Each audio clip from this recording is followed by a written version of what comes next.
People like to believe marriages end with one explosive, ground-shaking fight, one sudden shocking affair, or one dramatic betrayal that shatters everything in a single afternoon.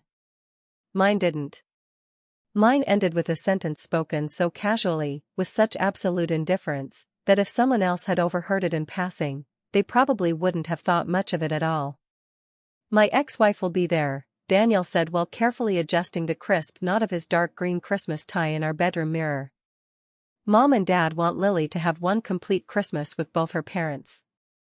He paused just long enough to glance briefly at my reflection in the glass, his hands hovering over his collar as if waiting for a reaction he had already calculated. "I think it's better if you skip this one." "Skip this one?" Not, "We'll celebrate together tomorrow morning." Not, "I'm so sorry this is happening." Not even, "I know this hurts you, Claire." Just skip this one. For a long, frozen second, I honestly thought I had misunderstood the words coming out of his mouth. "You mean you want me to stay home alone on Christmas Eve?" I asked quietly, my voice barely carrying across the neatly made bed. He let out a heavy sigh, already sounding completely tired of the conversation before it had even truly begun. "It isn't what I want, Claire." Those specific words always came right before something he absolutely, single-mindedly wanted. "It's just easier this way." "Easier for who, Daniel?" "For everyone," he replied smoothly, as if that settled the matter entirely. Everyone. Apparently, after 4 years of shared mornings, quiet evenings, and building a life together, I was no longer included in that word. I stood beside the bed, my hands hovering over a sweater I'd bought during a Black Friday sale only a single month earlier. It was one of those simple, beautiful cream-colored cable-knit sweaters that somehow made every classic Christmas movie look believable and warm. I'd spent weeks imagining wearing it to his parents' beautiful house while helping his mother finish the holiday dinner, watching his young daughter Lily open her presents with wide eyes, and drinking too much rich hot chocolate afterward by the fire. Instead, I carefully folded it again, smoothing down the soft fabric with my palm, and placed it right back into the dark corner of the drawer. "I understand," I said. Daniel looked genuinely surprised for a moment. No argument. No tears. No screaming match. I almost laughed out loud at the expression on his face. After 4 years of marriage, he still foolishly thought my silence meant his victory. He smiled with visible relief, his shoulders relaxing as he walked over and kissed my forehead quickly. It felt less like a gesture of affection than a token of gratitude from a businessman whose minor domestic problem had conveniently solved itself. "I won't be too late tonight," he murmured. I simply nodded my head, though neither of us actually believed that lie. Downstairs in the hallway, dozens of perfectly wrapped presents were stacked neatly beside the front door, ready to be loaded. Every single gift tag had been written in my own careful, neat handwriting. Daniel's father loved old Western novels, so I had tracked down a rare edition. His mother collected handmade Christmas ornaments, so I had ordered one from a local artisan. Lily had begged for a real telescope after learning about constellations at school, and I had spent hours researching the best model for a 10-year-old child. Even Daniel's ex-wife, Megan, had a small, thoughtful gift from me sitting in that pile. A scented candle and gourmet coffee beans. We weren't close friends, but we'd always managed to be entirely respectful toward each other over the years. She had never given me a single reason not to be kind to her. Ironically, the only person who had truly, calculatedly excluded me from the family Christmas wasn't the ex-wife at all. It was my own husband. Daniel loaded everything into the back of the SUV while I held the heavy front door open against the freezing wind. Before getting inside the driver's seat, he hesitated for a brief second on the driveway. "You sure you're okay, Claire?" The question came far too late to actually matter. "I'm fine," I said, matching his flat tone. He nodded once, climbed behind the wheel, pulled out of the driveway, and drove away into the winter evening.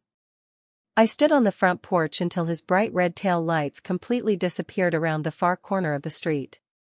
The neighborhood looked exactly like every classic Christmas postcard Americans love to send each other during the holidays. Fresh, clean snow dusted the concrete sidewalks like powdered sugar. Inflatable Santas leaned slightly in the front yards, swaying in the freezing breeze.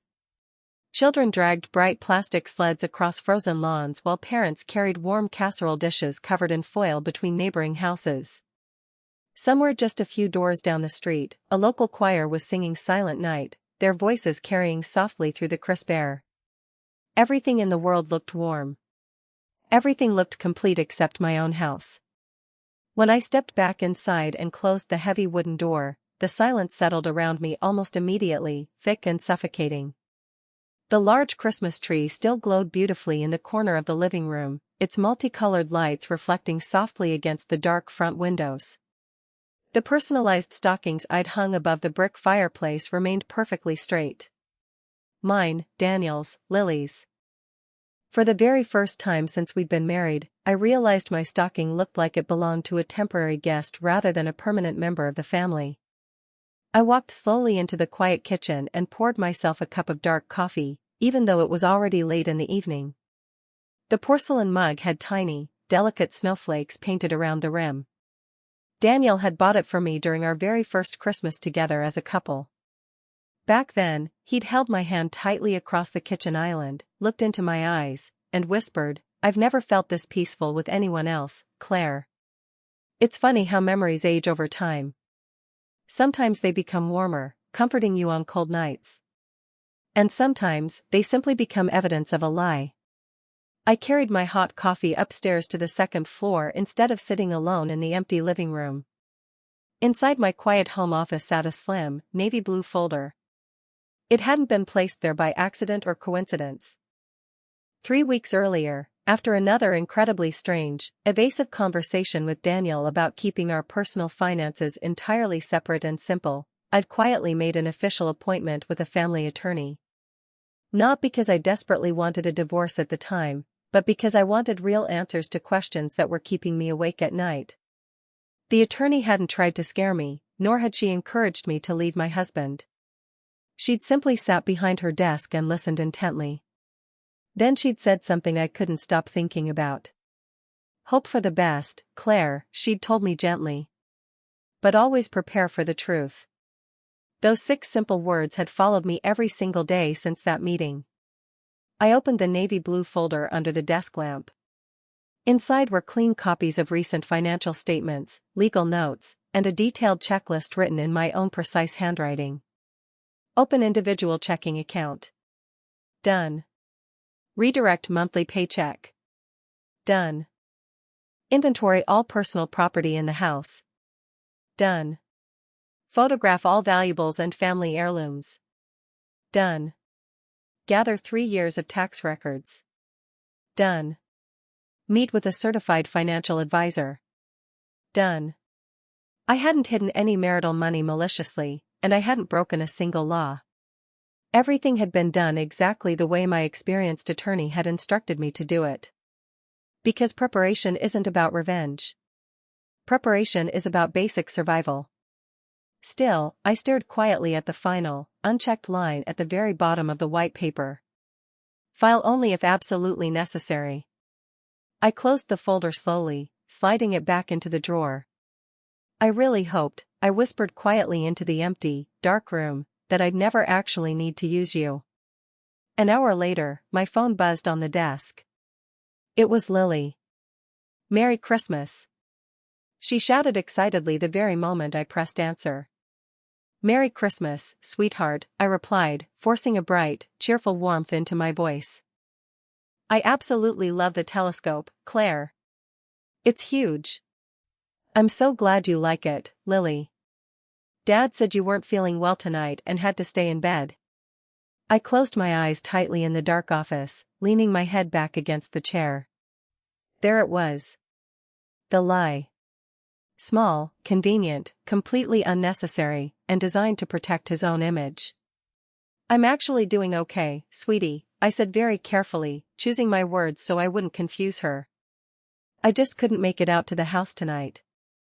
"Oh," she sounded instantly deflated and confused through the speaker. "I really wish you were here with us." "So do I, Lily. So do I." We talked for another 5 minutes about her school projects, her favorite astronomy books, and the energetic family dog she'd successfully convinced Daniel to let her adopt 2 years earlier. Before hanging up the phone, she lowered her voice to a sweet whisper. "I saved a decorated sugar cookie just for you, Claire. It's in a napkin." My throat tightened instantly, a sudden wave of emotion threatening to break my composure. "Thank you, sweetheart. That means the world to me." When the call finally ended, I didn't cry. Not because I wasn't deeply hurt by my husband's actions, but because I knew crying wouldn't change a single detail of the reality I was facing. Instead, I walked into the bedroom, picked up my pre-packed overnight bag, and walked downstairs. Earlier that afternoon, long before Daniel had adjusted his green holiday tie, I'd quietly checked into a small boutique hotel overlooking the frozen waters of Lake Geneva, Wisconsin, about an hour away from our suburban home. It wasn't an extravagant or flashy place, but it was incredibly peaceful, and for the first time in months, I wanted to spend one holiday evening somewhere where absolutely no one expected me to smile through intense disappointment. The hotel lobby smelled beautifully of fresh pine branches, wood smoke, and cinnamon. A talented pianist was playing classic Christmas standards near a massive roaring fireplace. Couples laughed softly over glasses of red wine while young children searched happily for candy canes hidden around the room by the hotel staff. No one here knew my name. No one pitied the woman sitting alone. That absolute anonymity felt strangely comforting. After checking into my room on the 3rd floor, I changed into comfortable, warm clothes, ordered a simple room service meal, and stepped out onto the small wooden balcony that overlooked the frozen lake. Tiny, delicate snowflakes drifted lazily through the yellow glow of the street lights below. Everything out there was quiet, peaceful, and almost healing in its stillness. Just before midnight arrived, I turned off every single notification on my phone except for verified emergency calls. Then I leaned back in the balcony chair, pulled a thick wool blanket over my lap, and watched the snow fall against the dark ice. At exactly 12:14 a.m., the screen of my phone suddenly lit up the dark balcony. It was Daniel. I pressed answer. Before I could even say a proper hello, I heard him breathing hard through the line. His voice was shaking so violently I barely recognized it as the man I had married. "Claire?" He gasped out, his breath ragged. "What did you do to me?" For several long, heavy seconds, neither of us spoke another word. I could hear Daniel breathing into the phone fast and uneven, as though he'd just run a mile through the freezing December air without a coat. Somewhere directly behind him in the background, a heavy car door slammed shut and another vehicle pulled away across the wet, slushy pavement. He wasn't inside his parents' warm house anymore. He was standing outside in the dark. "What exactly are you talking about, Daniel?" I asked, keeping my voice entirely calm, cool, and measured. "You know exactly what I'm talking about, Claire. Don't play dumb with me." "No, Daniel, I honestly don't. My clothes, my things." He stopped abruptly, swallowed hard as if choking on his own words, then started again, his voice rising in pitch. "The divorce papers, the bank. My God, what the hell have you done to our life?" I looked out across the vast, frozen expanse of the lake. Snowflakes drifted beautifully through the yellow glow of the hotel lights, and somewhere on the shoreline below, a happy family laughed while taking holiday pictures beside a brilliantly decorated evergreen tree. I closed my eyes tightly, taking one deep, steadying breath. "It sounds to me like you should call your attorney, Daniel," I said quietly. Then, without waiting for a response, I ended the call. My hands weren't shaking at all. I wasn't smiling, and I didn't feel a sudden rush of joy. I simply placed the phone face down on the small metal patio table and sat there silently for another minute, listening to the winter wind moving softly across the thick ice. People often imagine revenge feels exciting, sharp, and empowering. It doesn't. Not when it's built from long, exhausting months of quiet disappointment. Not when every single legal step you took was one you had desperately prayed you'd never actually have to use. As I watched the snowfall thicken, my mind drifted back 3 weeks to the exact afternoon everything had finally begun making absolute sense. It was a Thursday. There was nothing remarkable about the weather or the day itself. I had left my office early because the company closed ahead of the long Thanksgiving weekend. Daniel had texted me earlier that morning saying he'd be working exceptionally late on a corporate account, so I picked up groceries, stopped at the gas station, and drove home expecting to spend a quiet, productive evening wrapping early Christmas presents in the kitchen. Instead, when I pulled up, I found our front mailbox overflowing with the week's mail. Most of it was standard junk mail and holiday catalogs, but one heavy white envelope immediately caught my attention. It wasn't addressed to me at all. It was addressed strictly to Daniel. The return address in the corner belonged to a prominent, high-priced family law office downtown. I didn't open it, and I didn't tear the seal. I simply placed it neatly in the center of the kitchen counter where he couldn't miss it. When Daniel finally came home after 8 p.m., he walked right past me without his usual casual hello. He saw the white envelope sitting on the counter and froze completely for just a fraction of a second, his posture turning rigid. Then, he quickly picked it up, slipping it into his briefcase. Oh, his practiced smile appeared almost instantly, smooth and reassuring. That's just some boring paperwork from work, Claire. A legal matter for a client. A family law office. For an engineering corporate project. He didn't know, or perhaps he had simply forgotten, that my own father had actively practiced real estate and civil law for nearly 30 years before retiring. I recognized the specific layout of legal stationery almost instinctively. Still, in that moment, I let it go. Or at least, I pretended to for his benefit. The very next morning, the moment Daniel left for his office, I called and made an urgent appointment with an attorney of my own. Not because I fully believed he was definitely filing for divorce, but because something deep inside my soul whispered that I needed to fully understand my rights before I was forced to defend them. Her office wasn't intimidating or cold. There were no towering mahogany bookshelves or dramatic courtroom photographs on the walls. There was just a warm, polite receptionist, fresh coffee, and an older woman named Karen who looked far more like a trusted high school principal than an aggressive divorce attorney. She listened quietly without interrupting a single time while I explained the entire situation. Daniel's sudden distance over the last year, his secretive late-night phone calls, the unexplained changes in our joint banking access, the overflowing mailbox, and the hidden envelope.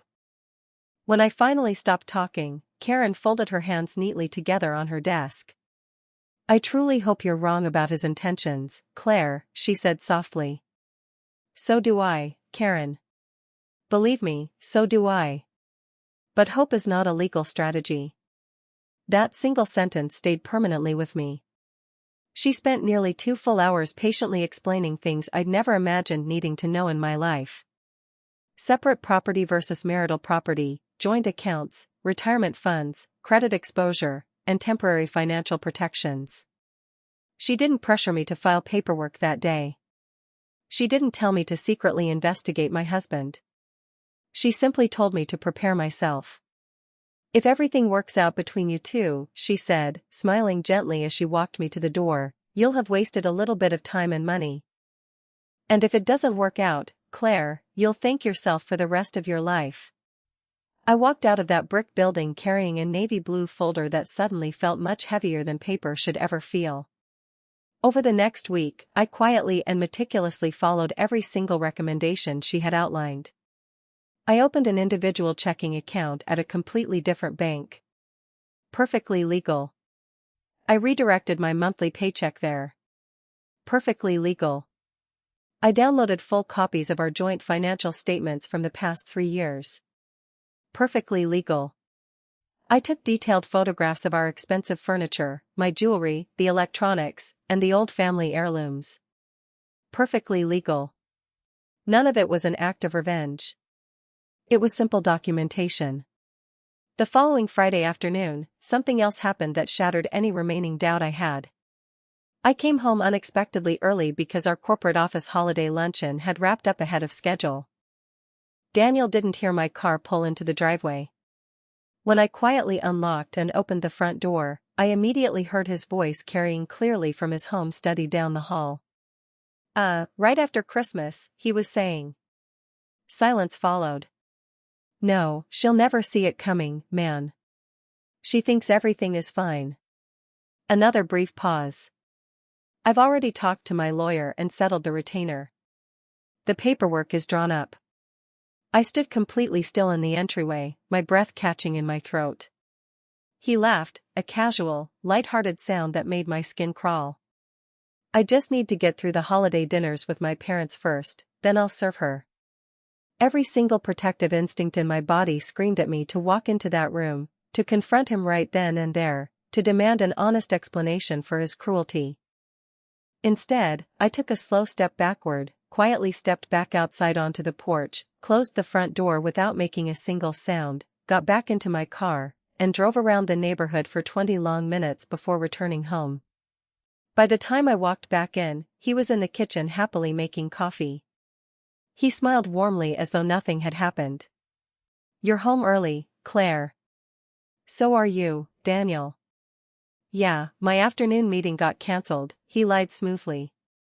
That evening, I locked myself in the bathroom and cried for exactly 15 minutes. Then I washed my face with freezing water. The next morning, I called Karen. This time, my voice didn't shake. I think he's preparing to file the papers immediately after Christmas, I told her. Then let's make sure you're entirely prepared too, Claire. The weeks that followed became the strangest, most surreal weeks of my entire marriage. Daniel suddenly grew friendlier, almost exceptionally cheerful around the house. He enthusiastically suggested we decorate holiday cookies together on the weekend. He asked me to help him choose nice presents for his colleagues. He even kissed me goodbye every single morning before leaving for work. Looking back now, I fully realize why he did it. He wasn't trying to rebuild our fractured marriage at all. He was simply trying to make it peacefully and comfortably through the holidays before ending the relationship entirely on his own calculated timetable.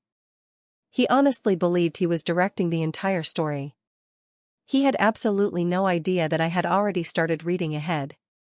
Then came another unexpected moment that solidified everything.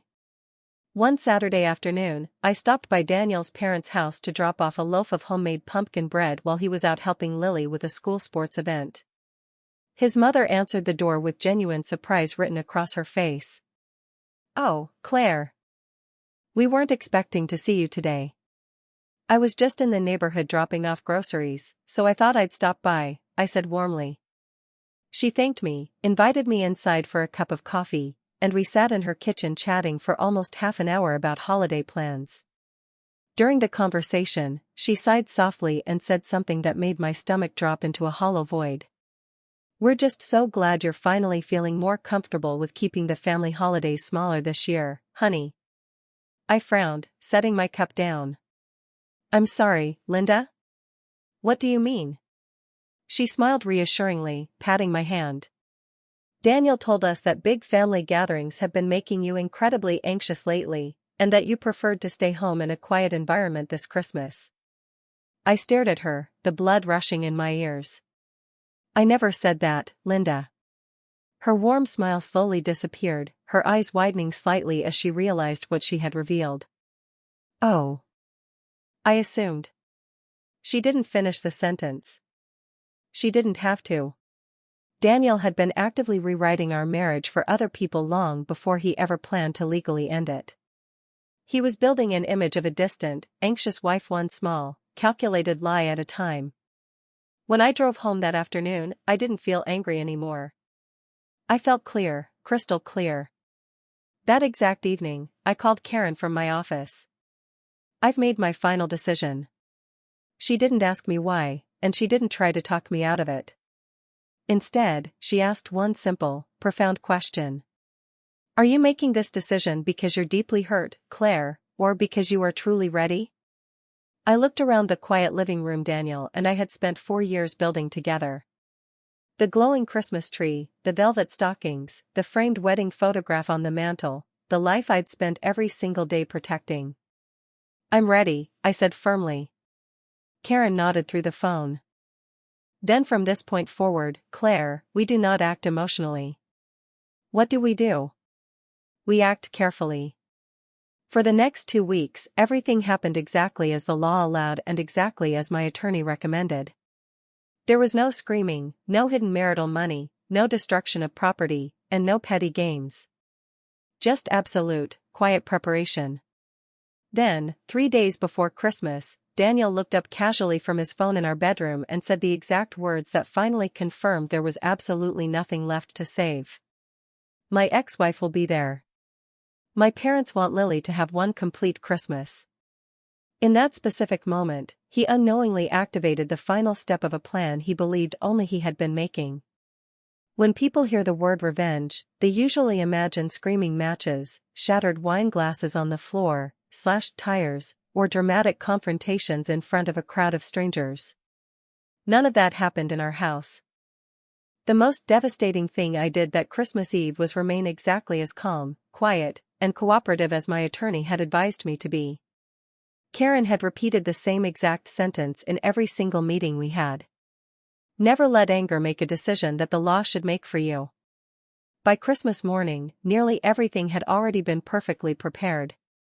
Nothing had been rushed, and nothing had been done behind Daniel's back that violated a single legal statute. Every single document had been reviewed twice by experts. Every financial move had been fully approved before it happened. The only thing left was the timing. And Daniel, without realizing it, chose the timing entirely himself when he told me to skip the family dinner. Christmas Eve arrived bright, beautiful, and bitterly cold. The morning sunlight reflected off the fresh white snow, making the entire neighborhood sparkle as though every rooftop had been dusted with powdered sugar. I woke up long before sunrise, made a quiet pot of coffee, and sat entirely alone in the living room, watching the colored lights on the large tree blink softly in the dark. 4 years. That was all it took for an ordinary suburban house to become completely filled with deep memories. Our very first Christmas as husband and wife. The year young Lily insisted the tree angel belonged crooked because she's flying, Claire. The Christmas Daniel accidentally burned the cinnamon rolls and convinced everyone they were supposed to look that dark way. There had been real, genuine happiness in this house. That's exactly what made the ending hurt so bad. If our marriage had been miserable from the very beginning, leaving would have been incredibly easy. Instead, I was actively grieving the man Daniel used to be, or perhaps, the man I had foolishly believed he was for 4 years. At 9 o'clock that morning, Karen called my phone. "How are you holding up, Claire?" "I'd been better," I admitted, staring at the tree. "I wasn't asking emotionally," she said with a tone that almost made me laugh. "I've signed everything on my end. You've reviewed the settlement 3 times, and the financial documents are done." She paused for a brief second. "Then today's job is simple. Go to the hotel." "Exactly. No last-minute conversations, no arguments, no angry texts, no social media posts, and no surprises." I looked around the quiet, empty house. "What if he calls me?" "He probably will," Karen answered without hesitation. "What do I say?" "The absolute truth." Around noon, Daniel came downstairs carrying several wrapped gifts to his car. He looked almost cheerful, humming a holiday tune. "You really don't mind staying home, Claire?" The question caught me completely off guard, given how settled he had seemed. "I thought we'd already fully talked about it, Daniel." "I know," he shifted awkwardly from foot to foot near the door. "I just wanted to make sure you were okay." I studied his face intently. Was there a shred of real guilt in his eyes? Maybe a little. But clearly not enough to change his selfish decision. "I'm fine," I said flatly.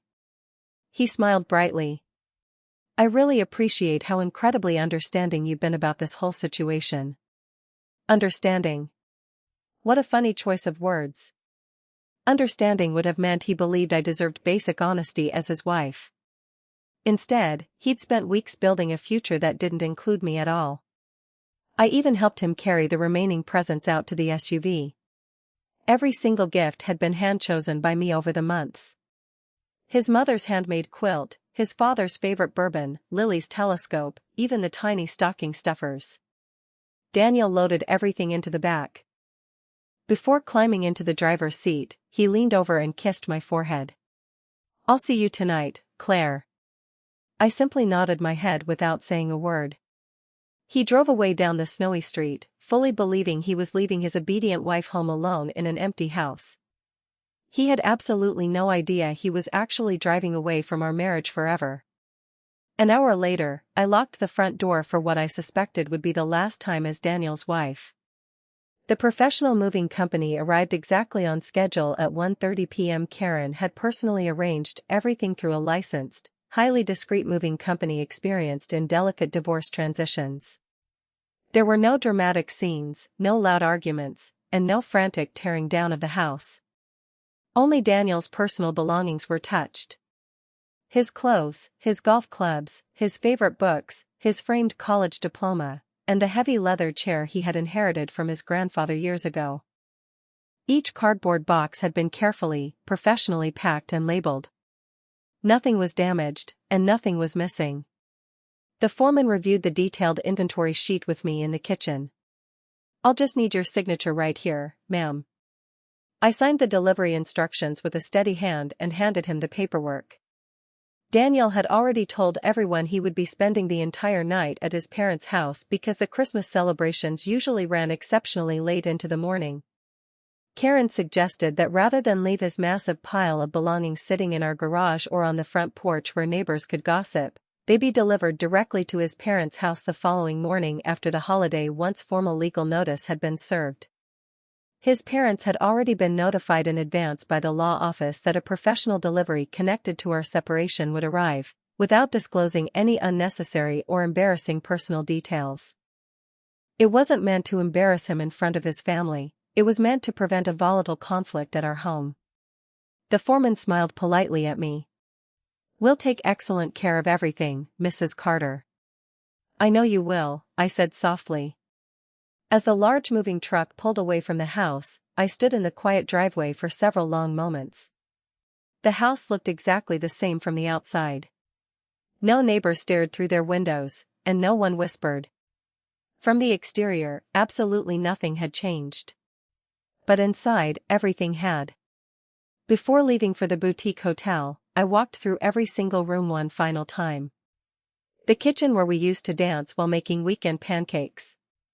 The family room where Lily had built massive blanket forts on rainy days. The small spare bedroom we had once talked about turning into a nursery for a baby of our own. That beautiful dream had quietly disappeared long before this Christmas ever arrived. In our master bedroom, I slowly slipped off my gold wedding ring. I didn't throw it in anger, and I didn't hide it. I placed it carefully inside a small velvet box on the nightstand. Beside it sat the official divorce papers. On top of the blue folder, Karen had suggested leaving only one simple, handwritten note. Not emotional, not cruel, just entirely clear. I had rewritten it at least 20 times in my office before finally settling on 3 simple sentences. "Daniel, you were already planning to end our marriage after the holidays. I simply refused to let you decide exactly when my future would begin. The keys are on the counter." That was all. No accusations, no insults, no mention of Megan, and no mention of his Christmas lies, because those things weren't the core reason our marriage ended. Dishonesty was. By late afternoon, I had checked into the Lakeside Hotel, ready for whatever came next. Not because forgiveness was entirely impossible for a wounded heart to give, but because true forgiveness and complete reconciliation are two entirely different, independent things. I eventually found enough room in my heart for the first one. The second, however, required complete trust, and trust is something that grows painfully slowly over the years but breaks completely all at once in a single moment of clarity. The entire legal divorce process took a little over 8 long months from start to finish. To Daniel's credit, once the initial intense shock of Christmas morning finally wore off and the reality of the situation set in, he stopped trying to fight a losing legal battle he had already completely lost before it even began. Karen had warned me multiple times during our early prep sessions that many spouses become deeply vindictive, angry, and volatile after suddenly realizing they have lost absolute control over a domestic situation they thought they directed. Daniel didn't do that. Maybe that freezing Christmas night, standing alone in an empty house with nothing but my handwritten note, changed something fundamental inside his soul. Or maybe for the first time in a very long while, he was forced to sit entirely alone in the dark with the heavy, undeniable consequences of his own selfish decisions. During our very first formal mediation session downtown, he genuinely surprised everyone in the room, including his own high-priced legal team. He sat quietly at the long mahogany table, looked across at me, and admitted openly that he had been actively planning to file for a divorce immediately after the Christmas holidays were over. He admitted without hesitation that he had intentionally hidden that fact from me for weeks while pretending everything was fine. He admitted he had severely misrepresented our marriage and my character to his own aging parents to make his exit easier. He even admitted that telling young Lily I was suddenly too sick to travel had been infinitely easier for him than explaining the uncomfortable truth of his own actions. I honestly thought I was just avoiding unnecessary domestic conflict during the holidays, he said quietly, his voice dropping as he stared down at the polished wood of the conference table. Karen glanced toward me briefly but kept her mouth shut, letting the admission stand. The court-appointed mediator leaned forward, adjusting her glasses. "And what do you think you were actually avoiding, Mr. Carter?" Daniel stared at the table for several long, painful seconds, his knuckles turning white. "My own intense guilt," he whispered. No one spoke a single word after that. There wasn't anything left to add to the record. The remaining legal process became remarkably, surprisingly civil after that defining day. We divided our shared assets completely fairly, without any of the petty arguments that usually drag these cases out for years. The suburban house was put on the market, sold quickly, and the financial proceeds were distributed exactly according to the mediation agreement. Neither of us tried to punish the other party financially out of spite, and neither of us dragged the painful process out simply to create more emotional suffering for the family. Ironically, the most peaceful, quiet, and predictable part of our entire 4-year marriage turned out to be our actual divorce. A few weeks after everything became completely official and the judge signed the final decree, I received an entirely unexpected phone call on my personal line. It was Daniel's mother, Linda. I almost let the call go straight to voicemail, my finger hovering over the screen as my heart beat a little faster. Instead, I took a deep breath and answered. "Hello, Linda." Her voice sounded much older and more fragile somehow through the speaker. Treasured memories have a very strange way of making people finally hear the absolute truth far too late. "Claire," she said softly, her voice trembling slightly. "I owe you a real, deeply sincere apology." I didn't interrupt her or try to make her feel better. I simply listened. "I believed what Daniel told us because he was my son, Claire," she continued after a long pause. "I never once picked up the phone to ask you if it was actually true." My eyes drifted toward the large window of my new apartment. Outside, a gentle early spring rain was slowly washing away the very last patches of dirty, frozen winter snow from the sidewalks. "I should have called you months earlier," she continued, a soft sigh escaping her. "Maybe even years earlier." "I truly appreciate you saying that to me, Linda," I replied honestly. "I don't expect your forgiveness, Claire. I know I don't deserve it." "I know," I murmured gently. "I just wanted you to hear me say, directly from my own mouth, that you always deserved a proper place at our family table." The sentence landed much harder in my chest than I had ever expected it to. Not because it had the power to change the painful past, but because it fully acknowledged it. "I wanted one, Linda," I admitted quietly, the old hurt rising briefly before settling. "I know, sweetie. I know." We spoke for nearly half an hour after that. We didn't talk about lawyers, we didn't discuss financial settlements, and we didn't place any more blame. Instead, we talked about old holiday recipes, shared Christmas traditions, Lily's school progress, and ordinary, everyday things. By the very end of the long conversation, nothing had been magically repaired or put back together, but something deep inside had been truly healed. Months later, Daniel's father wrote me a beautiful, brief handwritten letter in the mail. He wasn't a man who ever used many words in his daily life. The personal note filled barely half a white page. I failed to notice when basic kindness became entirely invisible in my own home. Claire.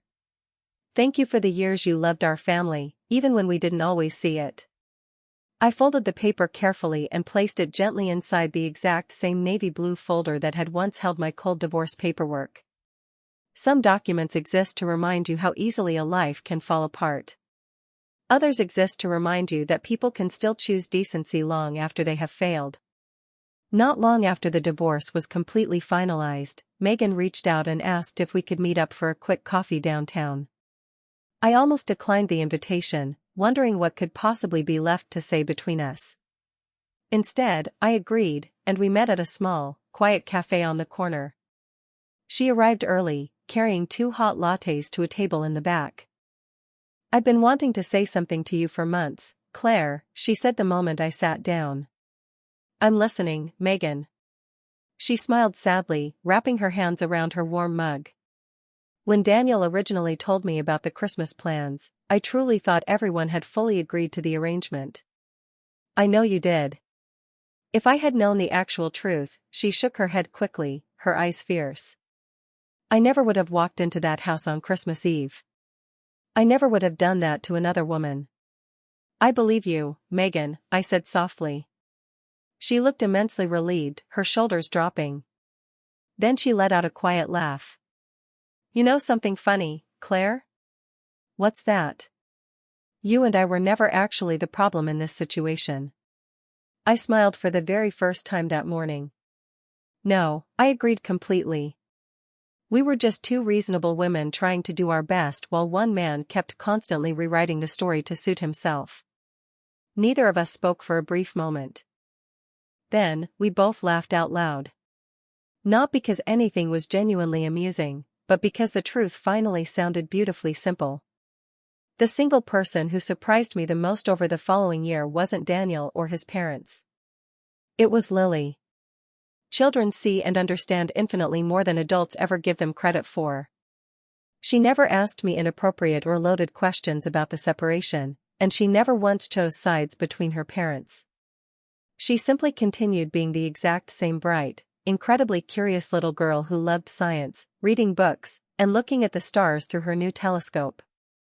Every few months, she would mail a colorful postcard directly to my new apartment.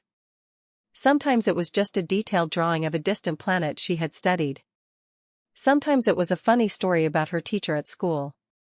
Sometimes it consisted of only 3 simple words written in large print, "Miss you lots." I always wrote back immediately, never once criticizing her father, and never trying to explain the adult details of the divorce. Children deserve complete honesty, but they should never, ever be asked to carry the heavy burden of adult bitterness. The following December, almost exactly 1 full year after that fateful midnight phone call, I found myself happily decorating another Christmas tree. This time, it stood beautifully inside the living room of my very own apartment. It was smaller than the old one back at the house, and a little uneven on the left side, but it was absolutely perfect. Over the course of the previous year, I'd started an incredible new position with a local nonprofit organization that coordinated dedicated volunteer services for seniors who were living completely alone during the holidays. It had originally begun as a plan for a single, quiet Christmas dinner. Then, someone wisely suggested inviting lonely neighbors, a retired school teacher from down the hall, a widower who had recently lost his wife of 50 years, a young Army veteran whose entire family lived across the country, and a dedicated nurse working the night shift who stopped by for a hot meal before heading to the hospital. By the time Christmas Eve arrived, my warm apartment was entirely filled with grateful people who had started the evening as total strangers. Someone accidentally burned the dinner rolls in the oven. Someone else completely forgot to bring the cranberry sauce. The children present argued happily over classic board games on the rug. People laughed far too loudly at old jokes, and someone started singing traditional Christmas songs completely off-key in the kitchen. It was wonderfully, beautifully imperfect. At one point during the night, I stepped into the quiet kitchen for a brief moment of solitude. Looking through the open doorway, I watched everyone talking, sharing stories, and smiling around the crowded table. No one was checking whether they truly belonged there. No one had to earn their seat through performance. They had simply been welcomed with open arms. A soft knock on the door frame interrupted my thoughts. It was my sweet neighbor, Mrs. Alvarez. "You coming back to the table, Claire?" she asked with a warm smile. "I wouldn't miss it for the world," I replied. As I walked back into the lively dining room, I suddenly realized something that hadn't occurred to me all year long. For the very first time in a very long time, I wasn't thinking about Daniel at all. I wasn't playing a part or pretending to be happy. I wasn't wondering whether I'd made the right decision on Christmas Eve. I already knew with absolute certainty that I had, because revenge had never truly been my goal. Pure dignity was. People sometimes mistake quiet dignity for weakness because it doesn't shout, it doesn't slam heavy doors, and it doesn't desperately seek applause from the crowd. It simply, quietly refuses to stay where love has become entirely conditional. Several days after the holiday passed, a small white envelope arrived in my mailbox. There was no return address listed on the back. Inside lay a simple, beautiful Christmas card featuring a watercolor painting of a peaceful, snowy night sky. Inside the card, written in careful, young handwriting, were 8 simple words: "Thank you for always making me feel like family." It was signed simply, "Love, Lily." I sat alone at my kitchen table for a very long time, holding that small card against my chest. Then I smiled completely, because in the end, the greatest victory of my life wasn't watching Daniel lose the suburban life he thought he controlled so perfectly. The greatest victory was discovering for myself that I never needed anyone else's permission to build a better, truer one. Family isn't the place that keeps a temporary chair for you only when it is convenient for their image. Family is the place where your presence is never, ever treated like a problem to solve. And sometimes, the absolute strongest revenge isn't making someone regret losing you. It's creating a life so incredibly full of peace, deep purpose, and unshakable self-respect that you never again have to question your own worth. Never confuse being patient with accepting far less than you truly deserve. Kindness should never require you to completely disappear. And true love should never, ever ask you to earn your rightful place at the table.